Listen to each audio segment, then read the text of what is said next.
Hey guys, it's SlideTackle Gaming, aka Melone, back at you with another video for the ASL YouTube channel.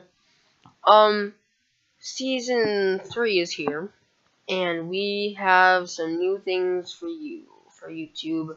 I'm not really sure about how we're gonna do this schedule, like if we're gonna do a video or what we're gonna do. And yes, obviously we're a little behind, but week 2 started yesterday. And yeah, so I'm gonna upload this today for week 2. And so, as you can see, the video is Pick'em Crew, which is my new show. We had to do it for time concerns, like and top place was just kind of hard to do. And so I thought Pick'em Crew would be kind of more fun too, to kind of compare what we all think and such. But yeah, so I normally am supposed to upload this on Monday, but the file got corrupted, so I had to re-record this, which is what I'm doing right now. I'm guessing this will work because I'm pretty sure it's just a one-time deal. But yeah, so I am ready to get started. So for Pick'em Crew, this is week 2. The match is already up there. All of our YouTube like analysis, they are the ones who have picked, and then you guys also got to say, we sent out a poll a couple days ago, and the rest of the ASL got to vote for who they think are gonna win all these battles. So without further ado, let's get into the first battle, and that is the Arcane Arcanines, coached by Ulterior Motives, versus the Denver Numerals, coached by Demaster. I believe both of these teams are 1-0 after having relatively well week 1 battles.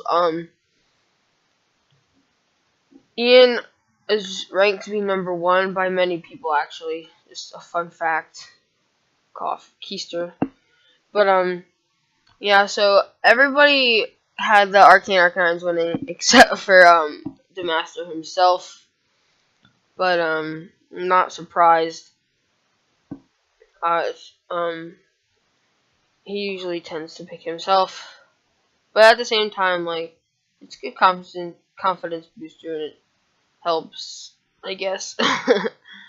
But yeah, so the Master did pick up a 3-0 victory over the Master picked up a 4-0 over Anaria and the Nightmare Nido King, and Arcane Arcanines Ulterior Motives picked up a 3-0 victory over Ghost and Keldeo Hub Resolutes. So I don't know. I think that the Arcane Arcanines will win just because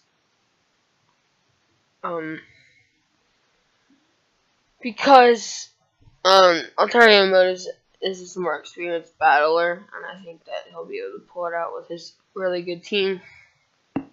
Okay, moving on to week 2, we have, second battle, we got the Florida Float Souls, coached by Rocker Boy Gaming himself, against the Nightmare Nido Kings, coached by Anaria. As you can see, every single coach put Anaria as the winner. Both teams are 1-0. Anaria lost to a 4-0 against the Master, as I just mentioned, and Rocker lost 5-0 to Anderson and the Contact Killers. I think that we all thought this just because Rocker seems to not be motivated. He took a break for a while. He just seems to not be in the battling mood, but I think he's gonna start to make a comeback. But I don't think it's gonna happen until late in the season. He's gradually, I think, getting more into back into Mons more. He did a stream the other day, apparently, on Showdown.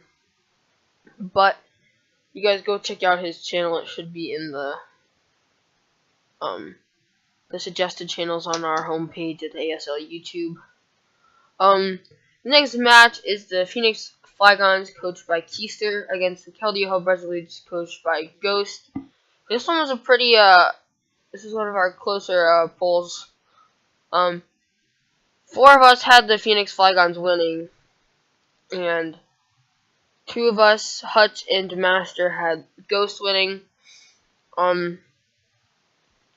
Most of us just think that the Flygons, well, I don't know, I guess I can't say for most of us, but me personally, I don't know Ghost as well as a battler, and, that's, like, I think Keister has a better team.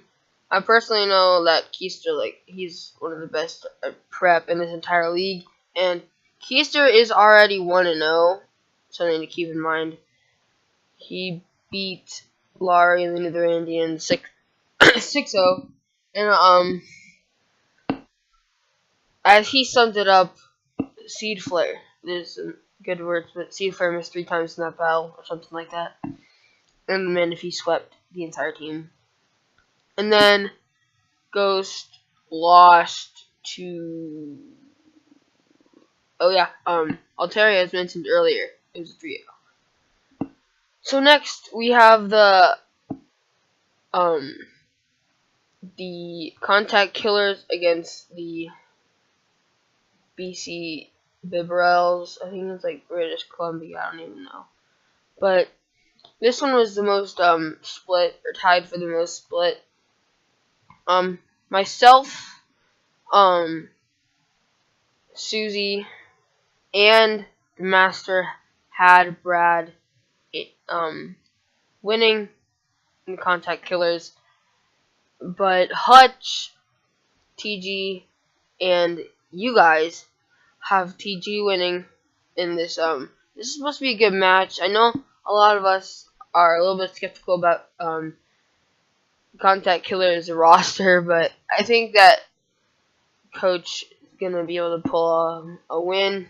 I personally just pick Brad because I know that he's a really good coach and that he'll probably be able to pull a win with like Omega Bomb Snow because that's his best mon. But currently, the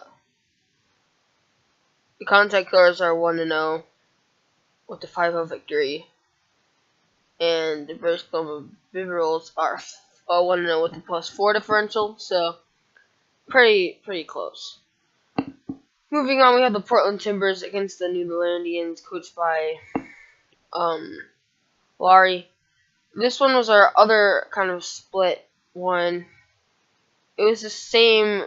Me, Susie, and the Master had Hutch winning, and Hutch, TG, and you guys had Laurie winning.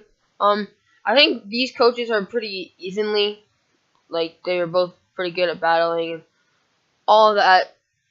And when it came down to it, it was pretty hard to make a choice for me. But knowing Hutch came out of a close battle against me, that I'm still kind of mad because I could have won it if I fixed my Kieran.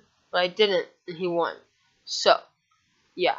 But the thing is, Laurie, as I just mentioned, got swept, and she just seems really demotivated. She just doesn't seem to want to do as well, but I hope she does well for the rest of the season, because it's always bad to see coaches drop. Alright, so second to last, we have the Royal Gardevoirs, coached by Gustavo, against the Intermilotic, coached by Static. This one was all 6 panels chose Intermilotic. This one has a lot to do with the just the rosters matchup. If you look at the roster side by side, you can see that Static has a lot of, like, on paper, Static has the better matchup. And as well as just Static's team looking not too bad. But it has a lot to do with that. Gustavo, he is higher on the league table, actually. Well, they're tied, but he is higher on the league table. They're both They're both 0-1 with a -4 differential. So it could be close. But we do know that last year Static did pretty good. And he did start out pretty slow. So yeah. And the last match is the Utah Hoots, coached by Susie, aka Mr. Spider, against me, Melone, and the coach of St. Louis Swabblers. So this match has already happened, as well as a couple others actually, because we're kind of late with this. But this match has already happened, so I'm not going to say anything about the match. That was kind of unnecessary to say. But the two people that had me winning were me. I'll explain about that later. And the Master, because the Master's cool. And Hutch, Susie, TG, and you guys had the Hoots winning, which would make sense after they came off a pretty good win against Gustavo, which was like a 4-0 or something. It was a pretty big win. Yeah, and then I came off a close battle with Hutch, as mentioned earlier, so I was kind of not in the best mood, but the battle did already happen. I'm not going to spoil it. My reason for picking myself here was I had some prep help. I wasn't sure if it was going to help me, but it seemed to help me kind of have an outline of how to prep in the future, which is just nice to know. But yeah, so that is the Pick and Crew for week 2, hosted by me. Please, like, whether it's on Discord or in the comments down below, like, post some feedback on, like, you know, ways to commentate and stuff, because I haven't really done YouTube for a while since last season, and it's a new series, so there are ways I could do this. I'm also going to watch, like, the GBA Pick and Crew and that kind of stuff, but that's it for me, guys. Thank you guys for watching. We should have another video up soon, but that's all. Thank you for watching again. Bye-bye.